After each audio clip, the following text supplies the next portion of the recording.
Abot kita. O alas 3 eh, alas 3 na.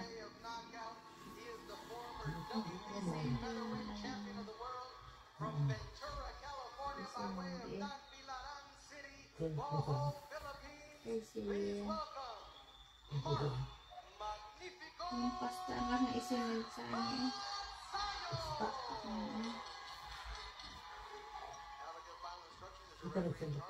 Hindi yan.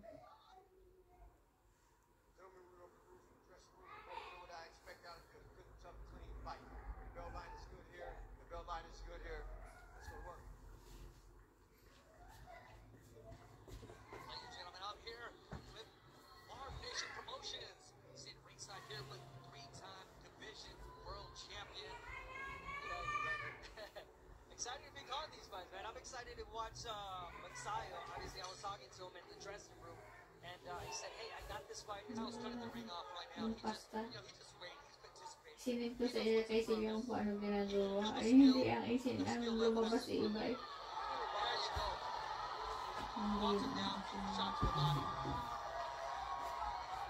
Sigurado ka ako yun. Gusto ni Kiel.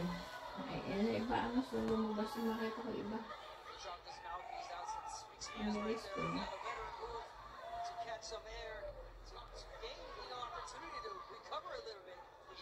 He's experienced. He's gonna go for and I'm looking at the corner of Exile. And they seem to be afraid, upset about something. I'm looking at Brandon. They're probably talking about the Melvies that he got. Thanks, Pepper. Here he is again, Mansayo. Mansayo is a great finisher, but hey, the time is on Mercado's side. Great timing. You can definitely see the experience in the difference in the Melvies here. If someone takes you out to dinner, you're gonna have to earn every round. Earn every single punch. And, he's matched up with a man with 18 professional fights. Yeah, we saw that right at the beginning, right there where Bella hit him with that left hand. So, Mansayo's got to be ready. He's got to be alert. I'm liking what I see already. I saw the step over, as if to say, I want an early night, but I want to give everybody. We're even sharing the ring and sparring with the legendary Manny Pacquiao. And then you have finally it's fight day. So you talk about the rounds of generalship and experience leading up to this fight. Yeah, Mansayo's got it, obviously. He's faced the likes of Brandon Figueroa, Ray Vargas. Those are the only 2 defeats that he's got. So, obviously makes... Oh. Mansayo having fun in there. This referee, I think he's getting ready to call it. Give him his count. Give him his 10 count. Let him see. Let him see what he has. Referee's gonna stop this. Yeah, I'm surprised Mercado got up. I thought he was just gonna stay there. I'm surprised the corner doesn't stop him. Great stoppage. Oh, and a flip to entertain everybody. And that's what you wanted from Mansayo. He said, "Hey, I wanted a stay busy type of fight," and this was it against Brian Mercado. 28 seconds into round number 2.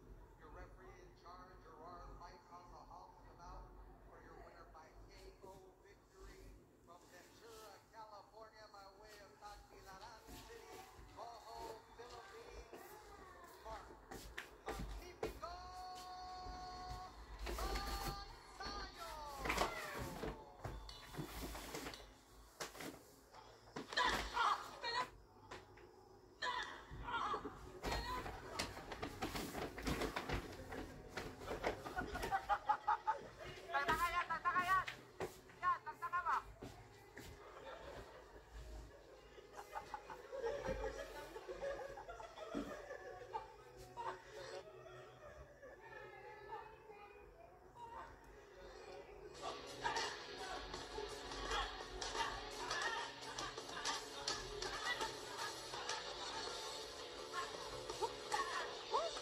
Vamos a copiar.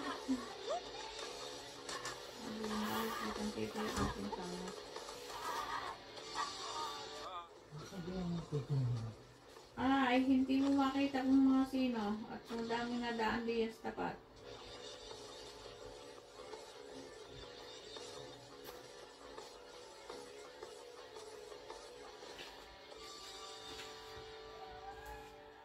Hello guys, welcome back to our channel Wings World TV. Marami ang napabilib at nagtataka dito sa Pinoy Pawn Star na walang iba kundi si Boss Doyo. dahil nakipag-sparring at sinubukan ang lakas ng kamao ng angas ng Pinas na si John Riel Casimero aka Cuadro Alas Angas ng Pinas at kasalukuyang nagmamay-ari ng WBO Global Super Bantamweight Champion. At sa video na ito ay makikita na parang hindi pa naniniwala sa lakas ni John Riel Casimero itong si Boss Toyo. Dahil bukod sa sparring ay may gusto pa siyang subukan kung tunay na malakas ba si John Riel Casimero. Kaya sinubukan niyang magpasuntok sa tiyan para maramdaman niya ang tunay na lakas ng angas ng Pinas Cuadro Alas John Riel Casimero. Makikita po natin ang body shield na suot ni Boss Toyo para maproteksyonan na rin ang kanyang tiyan. Unang tagpo ay lakas loob si Boss Toyo na magpasuntok sa angas ng Pinas Cuadro Alas. Panoorin kung kakayanin kaya ni Boss Toyo ang lakas ni John Riel Casimero.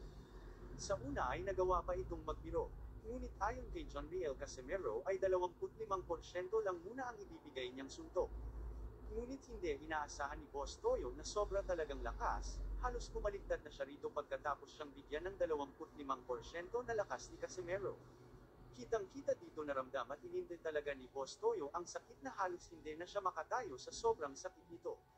At dahil dyan ay binalita na hospital nga daw umano si Boss Toyo dahil sa pananakit ng tiyan. Thank you for watching. Salamat sa inyong panunood. This is Winsworld TV saying please, love and good vibes lang tayo lagi, okay all.